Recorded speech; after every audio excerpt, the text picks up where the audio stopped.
So we're looking at graphical transformations today. The goal will be to at least have a pretty good idea of what some graphs look like without using our graphing calculator. Now, before we can talk about graphical transformations, we have to have some things that we can transform, some things that we can change, shift, reflect, move around, all that stuff. So we're going to start with these four pretty common functions. Hopefully at least one of them you already know pretty well, maybe some more. We're going to call these our base graphs or our parent graphs. And so I'm going to go ahead and give you a minute to try to get these base graphs down to make sure you know what those look like. Again, some of them you might already know. If you're not sure, then if you're ever not sure how to graph something, you can always go back to the most basic way of graphing something. Just make a table. Just plug in points. Just pick some numbers for x, plug them in, and find the y.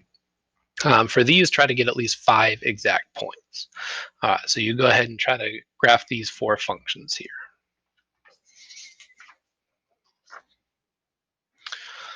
All right, and so you should have gotten some graphs that looked something like this here. So of course, x squared, it's a quadratic function that's got a parabola for the graph. Should be kind of a U shape there.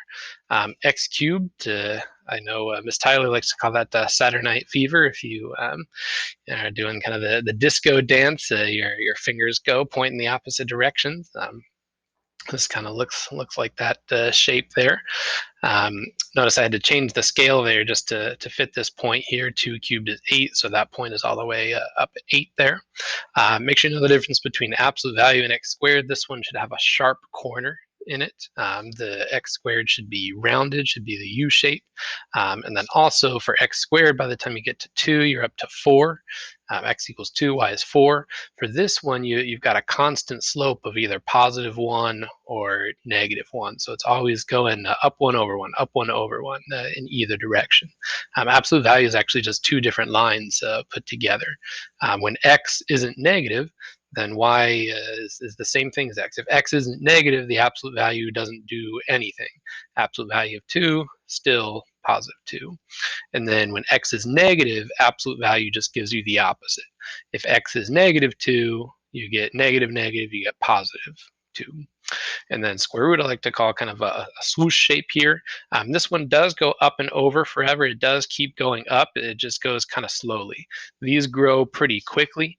Square root of x grows a little bit slowly. It does keep going up forever, but I mean, you got to get to x equals 4 before you even get to y equals 2. All right, so these are going to be our base parent graphs that we expect you to know pretty well without a graphing calculator, because then we're going to do transformations on them. And so the transformations that we're going to look at here, we're going to do shifts, which are also called translations. So we can go right, left, up, or down, and then reflections, flipping around things. Okay. Now the horizontal ones, the left and right, it can seem a little bit backwards sometimes. So it's actually when you have a minus that it's going to go right. When you have a plus, it's a left. Okay. And so this first function here, so notice the plus 2 is kind of inside the main part of the function. So if it's inside, it's going to be those right or left shifts. And the plus 2 is actually going to be a shift left 2. Now you can just memorize that if you want, or I think it's often helpful to see kind of why this is happening. Is the reason is if you look at when x plus 2 would equal 0, you get x equals negative 2. Kind of like if you were solving a quadratic, let's say you're solving a quadratic and you had the factors x plus 2, x minus 5 equals 0, then, well, here you would get x equals negative 2. We're kind of used to x plus 2 goes with x equals negative 2. That's kind of why this happens here. That's kind of why the x plus 2 is actually a shift left, that the plus actually goes with left, because we're going over to x equals negative 2. So that's going to be where our new vertex, our new central point of the parabola is. And then that's really enough. From there, just kind of draw me a parabola. We're not going to make you have a lot of exact points, be super accurate. We just want you to know what these shifts do, what shift is what, and which shape it is. The fact that this thing was squared means that it's a parabola. Okay. So on this one, again, you can either memorize that the minus inside goes with right, or you can say, well, what does x minus 1 go with? If we had x minus 1 as a factor in a quadratic we were solving, x minus 1 goes with x equals 1. If we had x minus 1 equals 0, we would add the 1 over. So this thing is going to go right 1. X equals 1 is on the right side. And then the plus 3, so now this is outside the main part of the function. So things inside give us a left or right shift. This minus 1 shifted it right 1, and then things outside the main part of the function shifted up or down. So this plus 3 here, since that one's positive, it's going to shift it up 3. So we're going to have this point at 1, 3. You could always plug it in as well. You could always plug in x equals 1. 1 minus 1 is 0. 0 squared is 0. 0 plus 3, you would get this point at 3. And then again, because it's squared, it's going to be a parabola. Okay. Now on this one here, there's no parentheses. There's nothing inside the square. There's nothing changing just the x directly with the x. So there's not going to be any horizontal shift. There's not going to be anything sideways here. This minus 4 is outside the squaring part of the function.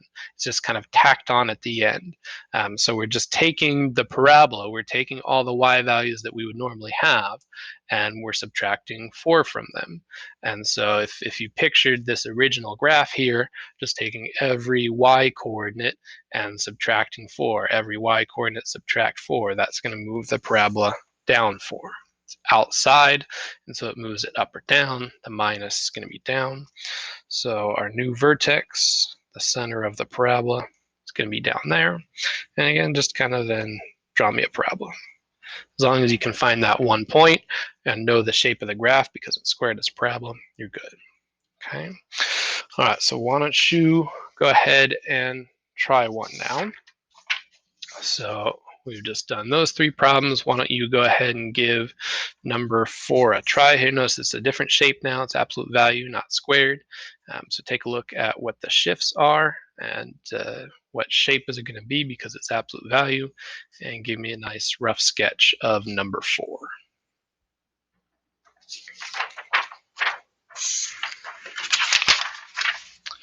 So number 4 should look like that. Inside the function, inside the absolute value, told me the left or right. X plus 5 goes with x equals -5, or just remember it's backwards. The plus is left. The plus 1 was outside, so that's the vertical. And then the plus 1 shifted up 1. Absolute value is a V shape. Okay. All right, so now for reflections. So we've got 2 different reflections that we can have, whether the negative is outside the function or inside the function.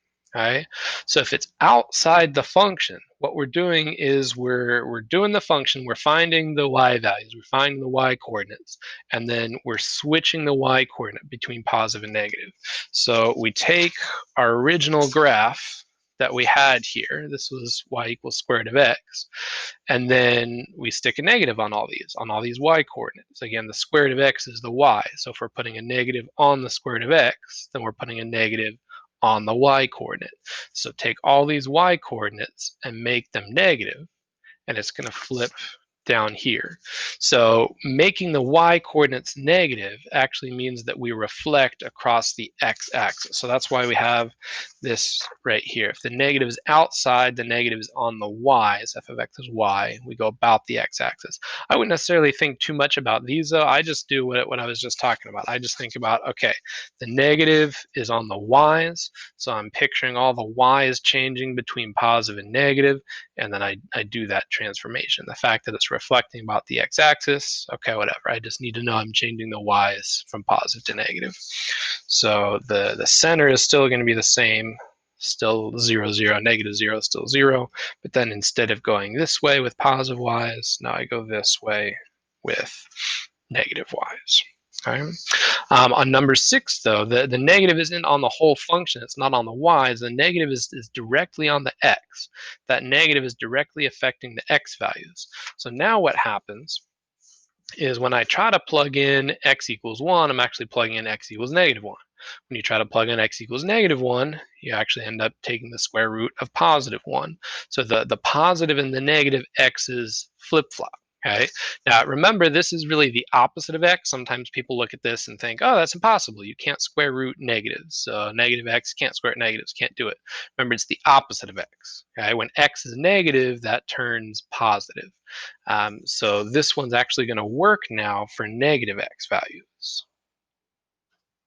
When I plug in a positive x, I'm squaring a negative, no good. When I plug in negative x values, I'm squaring a positive, and so I do get a graph. Okay, so what's going to happen is when the negative is inside the function, you're going to reflect about the y-axis because the x's are changing. When the negative is outside, it's going to reflect about the x-axis because the y's are changing.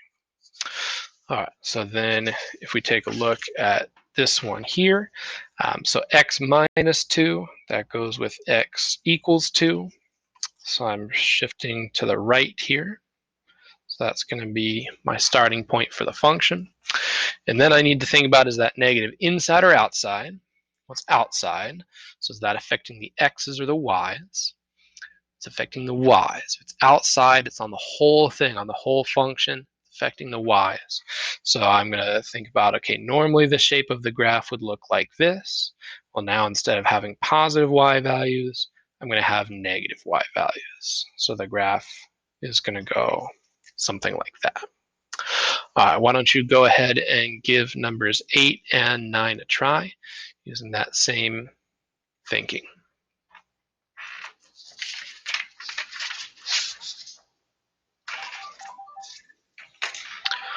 Your graph should have looked something like that. So this one, x plus 1, shifts it left 1. We've got x equals negative 1 right there. This one was reflecting about the x-axis. It was changing the y's between positive and negative. Interesting, actually, with the x cubed graph, it doesn't matter. Either way you reflect it, either axis, you get the same graph. But technically this one, it was the y is changing. It was reflecting about the x-axis. And then on this one, we reflected it both ways. So we had the shift up 2, and then both the x and the y changed signs. So we reflected it about the y-axis, and we reflected it about the x-axis. So we got it going kind of backwards in both directions. So one last problem. This one's a little bit tricky sometimes. So this is going to be where why this idea of thinking about what the x value is really helpful. Okay, I mean, one thing, you could look at that as negative x plus 3 if you wanted to, and so, well, is it a minus? So is it right, or is it, that's a positive 3? It's a positive 3. Is it left?